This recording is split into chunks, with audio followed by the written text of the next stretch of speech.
Hello, brothers and sisters. I'm going to tell you this very urgent rapture dream about going to a cinema.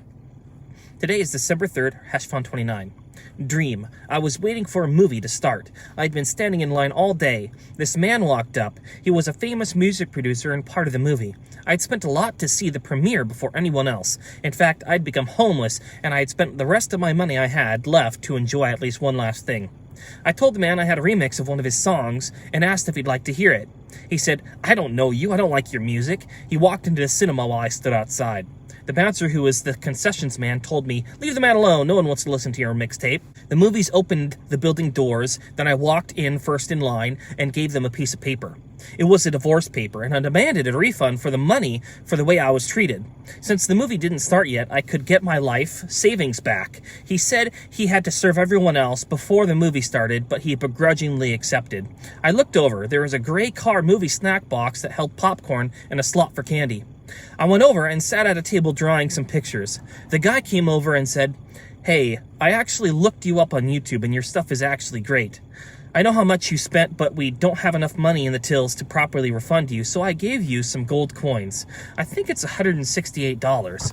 He said, "See if it adds up." I started counting them, and they were actually gold coins. I think they had a Spider-Man swinging on them. I was so sad that the mean man judged and rejected me without even knowing me. Everyone else was going to see the movie, and I had lost out on all my life savings. I broke down and started weeping while I was counting the money before I could even count it all. I woke up crying. I looked up 168, which means Luke. 168, which says, "Praise be to the Lord, the God of Israel, because he has come to his people and redeemed them." Strong's Hebrew means a tent, like the tent of God, living in the tent of God, or the Feast of Tabernacles, living in tents after he redeemed his people from Egypt. Strong's Greek means filthiness. Now, the gold coin represents vacuum tokens they give at the car wash. One side's clean, one side's dirty. Duality. The gray car popcorn box represents a mix of duality, a mix of black and white, but I was redeemed by God so I could clean my car and not have to attend the worldly movie like everyone else was attending. The man making the music was Satan. He didn't care about me, he just wanted the money that the movie made. I might have lost my entire life savings, but God of creation has redeemed me and saved me. The people watching the movie didn't know what kind of person made it. They just went to be entertained, even though the producers hate their guts and just wanted to make money off of them. A few weeks earlier, I had gone to a car wash and all the other vacuum machines were being used there and only one was open. I put a gold coin into the machine, but it didn't go in. Someone had jammed it with real 25-cent quarters, the wrong type of currency for that machine. I tried to fish all the coins out of the machine I could, but I only got a couple out, and it was left clogged so no one else could use it. I saw lead fishing weights sitting next to the machine, so I put them into the trash. I went through the car wash, and by the time I got out, all the machines were still taken up. I was driving off. I saw 4 guys that were definitely demon-possessed and on drugs. They were standing right outside the fence, standing in line, staring at me. Violet. In my previous video, I go into detail about Violet and Willy Wonka and the Chocolate Factory. Go ahead and watch it. I'll put the link in the description. In the Wonka movie, Violet represents Satan.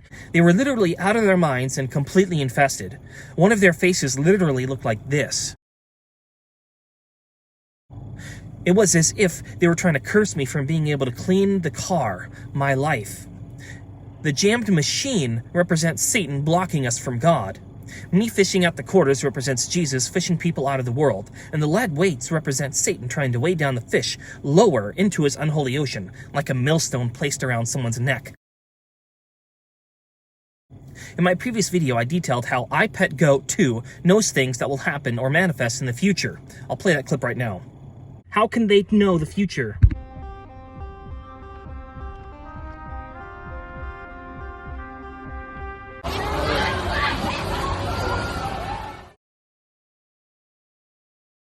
Previously, I had talked with a lady in my cab claiming to be Lucifer.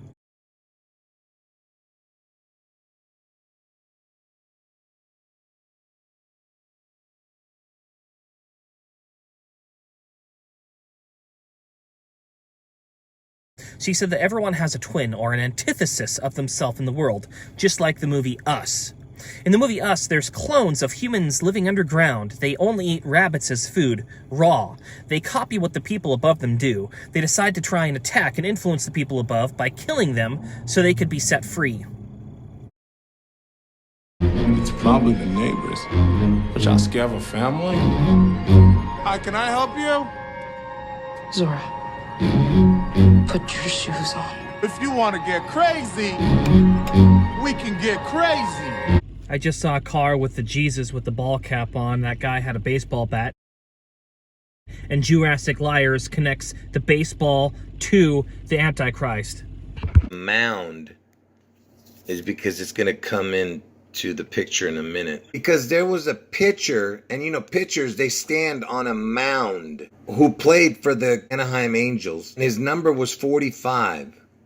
Okay, and I told you Trump is the 44th person to become president, but he's the 45th actual president to take office.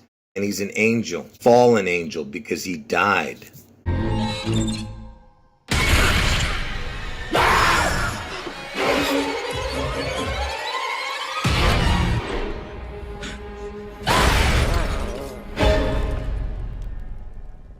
What are you people? It's us. They look exactly like us. They think like us. They know where we are. Notice the V in the water twists? We need to move and keep moving. They won't stop until they kill us. Or we kill them.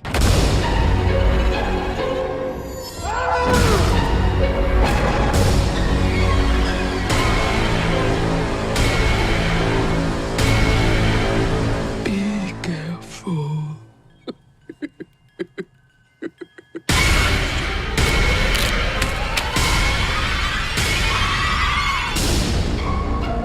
Jesus is the one that will sever them from us. I believe Lucifer has made twins in our image in order to try and tie into our mind, body, and souls to try and get you to do things which lead you to destruction. Lead weight, like a puppet on threads. Duality is a big thing in Masonry. I'd previously been given a dream of God giving me a message from a white porcelain cup. See the tux right there? The tie on this cup represents the butler in the baker and butler story in the Bible. Pharaoh killed the baker but kept the butler. The butler revealed that Joseph could interpret dreams from God, and he restored him. My previous name was Robbie. I thought of making a restaurant named R&R, like going to get some R&R. I saw this gold coin and was inspired by it.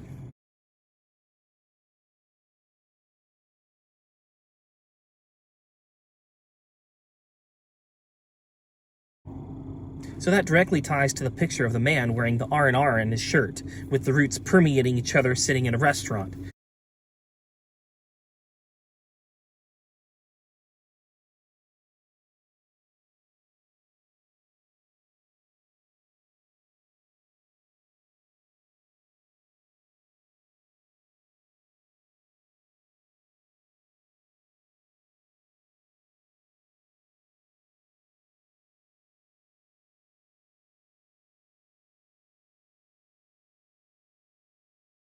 You want to know why God redeems and gives us another name when we accept him? So we can be separated from the evil half Lucifer is tied or tethered to us. It's like a spiritual quantum computer. When one atom moves, the other does the same immediately. It's like a sailor's knot.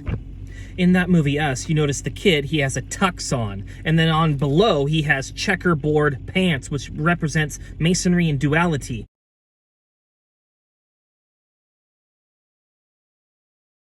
We have to fight our other half. When we're awake, they try to sleep to drag us down back into slumber. They try to keep us from being productive. When we do good, they try and do bad to influence us. When we sleep, they try and watch evil things and do evil things, which influences our dreams. They try and jump ahead of our line and be more successful to try and drain our finances. They get our money and we get less. We're in a constant fight with these demon-possessed bodies or clones tethered to us. It's either an ebb and flow, they get more, we get less, or they copy us. Or they act as our opposite and do bad things to try and drag us down. I'm not sure which one, or if it's a mixture of all of them. Jesus is the only way to break free. God gives us a new name, so we aren't attached to them anymore. I'm never giving up my birthright. I hope they burn in the pits of hell forever. It's now almost time for the movie to start. The credits have probably started rolling before the movie. I chose not to take part in the tribulation about to take hold over the world as God has redeemed me. If you haven't yet, go watch my other videos. It shows you the exit sign out of the movie theater before it's too late. Another vision God gave me was merging with Jesus, giving all of God's children shoes and leading them into a grocery store. I raised up an eggplant and then I was raised up. I just realized what my birthright is, who my marriage is to. It's Jesus. He is the man carrying the water, and he has made me the water bearer in Luke 22:10. Now, I had a rapture dream of going into a store. I'm not Jesus. I'm not a false Messiah. I'm not a false prophet. I'm just Jesus's humble water bearer. It says in Luke 22:10, "Behold, when you enter the New Jerusalem, there will be a man bearing a pitcher of water. Enter the house in which he entereth in." I claim my birthright. I will be God's water bearer. I accept his marriage, and we will get rid of the false Messiah phallus, the false light in this world. God showed me the Fibonacci sequence, the golden ratio, and the entire Bible is a Fibonacci sequence and golden ratio. He also showed me sunflowers, which is an entire golden ratio. If you see behind me, you see a sunflower. Also in iPetco 2, when you see the bride being killed, you see an exit sign behind her. See that exit sign behind my head? They already knew it was going to happen.